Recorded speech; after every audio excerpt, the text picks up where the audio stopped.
A história do povo de Israel, o povo de Deus, está na Bíblia para nos ensinar, para nos dar sabedoria, para que aprendamos. Para que aprendamos com as experiências de Israel como nos comportar diante de Deus, como manter a lealdade diante de Deus, como não nos revoltarmos contra Deus. Ora, o povo de Israel havia sido libertado do Egito depois de 400 anos, mais de 400 anos de escravidão. Haviam sido libertados de uma maneira maravilhosa. Haviam saído do Egito, haviam atravessado o Mar Vermelho. O Senhor Deus ainda fez com que o exército do Faraó ficasse no Mar Vermelho. O povo atravessou o deserto, entrou no deserto, recebia maná diariamente.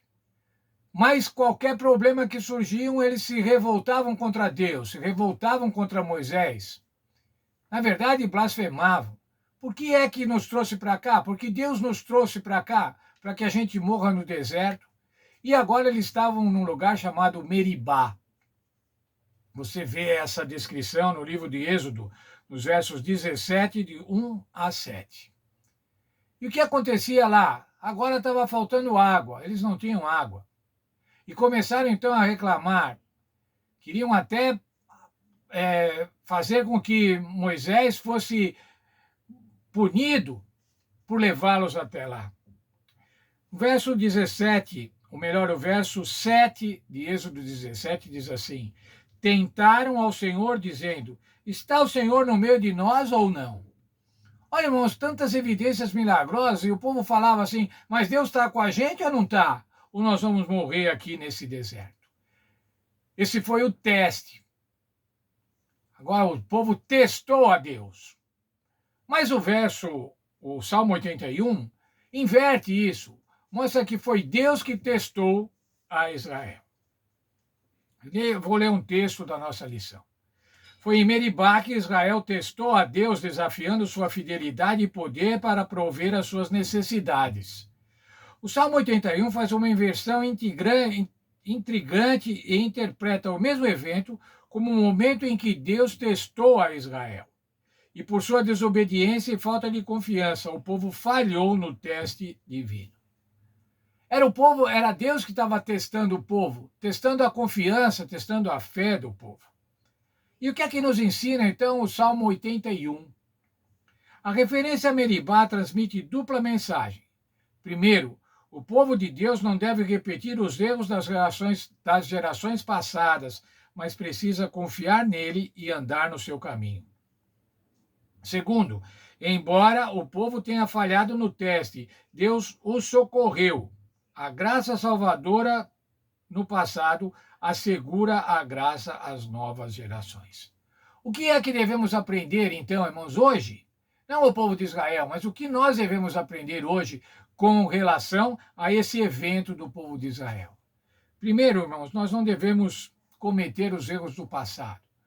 Nós não devemos desconfiar de Deus, nós não devemos perder a confiança no Senhor Deus. Mas a segunda coisa, irmãos, que aprendemos é o seguinte: mesmo quando fazemos isso, o Senhor ainda está disposto a nos perdoar e atender às nossas necessidades. Se você olhar o Salmo 105, o outro salmo que a lição de hoje cita, lembra da experiência de José. O que aconteceu com José, irmãos? Como é que José foi testado? José foi vendido pelos seus irmãos, foi vendido como escravo, foi como escravo para o Egito.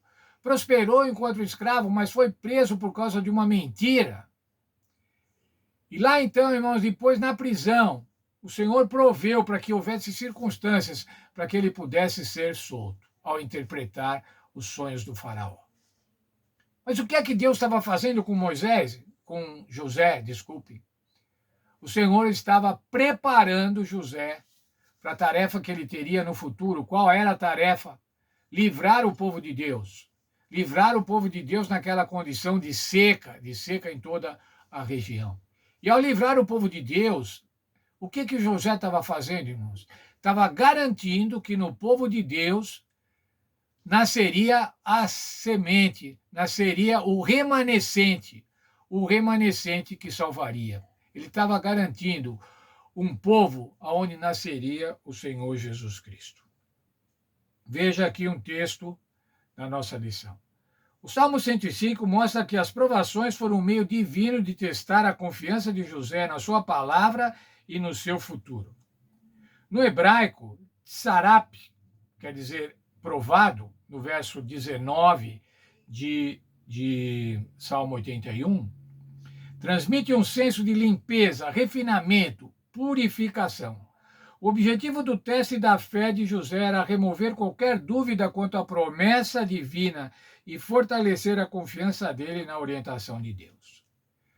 Sabe, irmãos, quando somos provados, quando o Senhor permite que sejamos provados, Ele está usando essas provas para o nosso refinamento espiritual.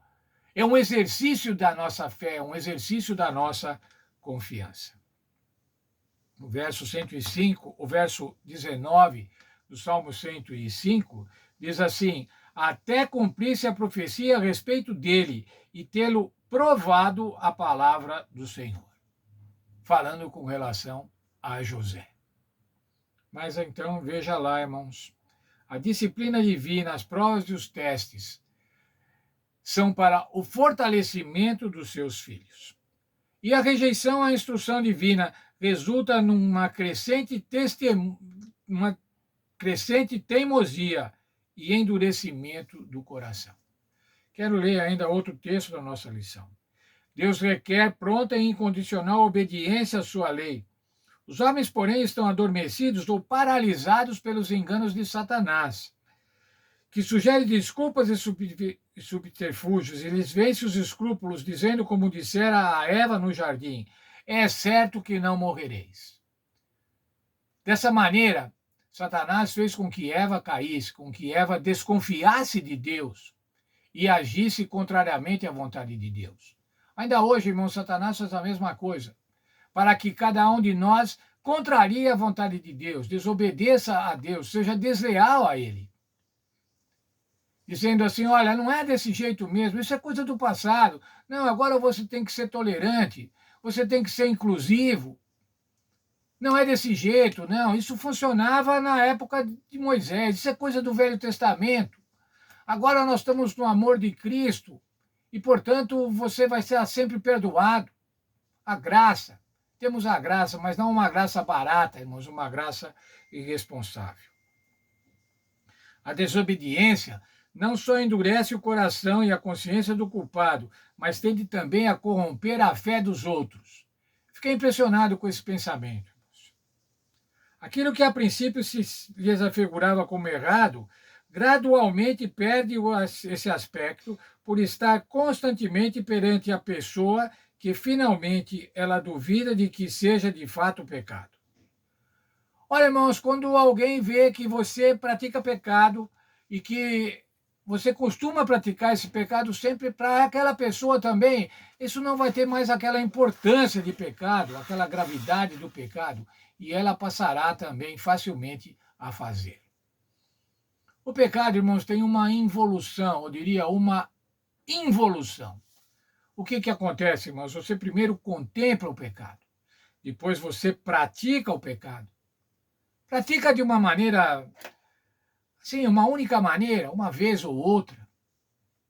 Mas depois você acostuma e você cria o hábito de praticar o pecado. E depois de um tempo você não só está praticando o pecado, como você está defendendo o pecado. Dizendo que não é bem assim, não é bem pecado, você pode praticar. O Senhor nos testa, irmãos, o Senhor sempre testou os filhos de Deus, os seus filhos. O Senhor sempre testou para ver se eles são leais. E eu quero muito, irmãos, quero muito mesmo, que eu e você sejamos aprovados a cada teste que o Senhor nos dá para provar a nossa fidelidade.